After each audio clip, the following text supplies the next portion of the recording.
What's up, you sexy buffaloes? Your boy LJ here, back again with another update from my rehab journey from my patellar ruptured tendon. This is now day 12 post-surgery, and I simply wanted to use this video to kind of give you guys a transparent update of what I've been going through behind the scenes, and obviously to lift people's spirits up, or kind of give you guys a little heads up if you guys are going through the same situation as me. And yeah, hopefully this video helps you guys out. And again, leave a like and a comment if you guys are going through the same thing. If you guys have already gone through the same thing, feel free to comment and share your knowledge on how to get through this, help each other out. And yeah, like I said, this is all a work in progress for me, and I'm just documenting what I'm going through to help other people out. So yeah, let's get started, man. The first update must be right after surgery. The moment I got sent home, see, the morphine was still intact, so I was still numb, which actually helps me get home a lot more easier than expected. But from day one, end of day 1 to day 4 or 5, it's probably the worst experience ever. That's basically where the morphine wears off and all the pain just crashes down at once. And to explain what the pain is, from pain 1 to 10, I feel like it was between a 7 and a 10 on a constant basis, to the point where I couldn't sleep at all. It's a type of pain where my knee and my shin starts throbbing, aching.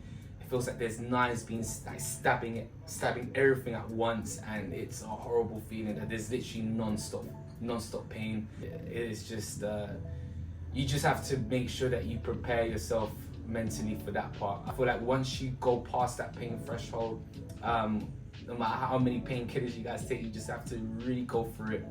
But once you go past that stage, everything else is smooth sailing from there. On day 6 onwards, the pain became more bearable. Again, I just wanted to let you guys know that my experience might not be the same for everybody else's. Everybody else's recovery or pain threshold may be different. Everyone's bodies is different. So I'm just letting you guys know what to expect on your end and my end as well through my experience. So whilst I've been bedbound, I've been making sure that I've been continuing in my quad contractions and ankle articulations just to keep the blood flowing. Again, we don't want to stay too still at all, as the muscle tissues will start to build up, and it'll be a lot more harder for you to start bending your knee, and that's something that you want to avoid, as the recovery will probably prolong itself a lot more. It's not like it's the end of the world, but I'm just saying that the movement is part of the medicine, where you have to make sure that your mind to muscle connection is intact whenever you're bedbound. It doesn't mean that you shouldn't do absolutely nothing. This is the most important part of the recovery. I feel like I'm forgetting something as well. Yes, so the most important part of this whole recovery journey, especially if you're bedbound, is what you guys consume, whether you guys want to hear it or not. If it wasn't for my other half who introduced me to the healthy remedies, I feel like I wouldn't have been able to recover as fast as I'm recovering right now. A quick example of some of the healthy remedies that I've been taking because of my other half is I've been eating a lot more blueberries. It's an anti-inflammatory that helps muscle tissue repair. Turmeric, lemon, honey, and a bit of black pepper tea, and of course sea moss, jelly, fruits. All of these stuff, like, this been helping me like stay on track with my recovery, and I've been feeling so much more stronger because of those healthy remedies. So keep that one in mind, don't neglect it. I feel like that's a massive play, especially if you guys are bedbound and not being able to move. So yeah, that's the golden nugget. So yeah, before I finalize the video, I just wanted to mention one last thing, which is the mental side of the recovery of this whole journey, because this is as real as it gets. Long story short, I broke down on day 3, and as I was breaking down, this was a moment of weakness, a moment of vulnerability, where a lot of frustration and a lot of emotions were bottled up, and I just needed to release it. It happened because I simply couldn't go to the toilet, and this moment of weakness was a healthy outburst of letting my emotions be free.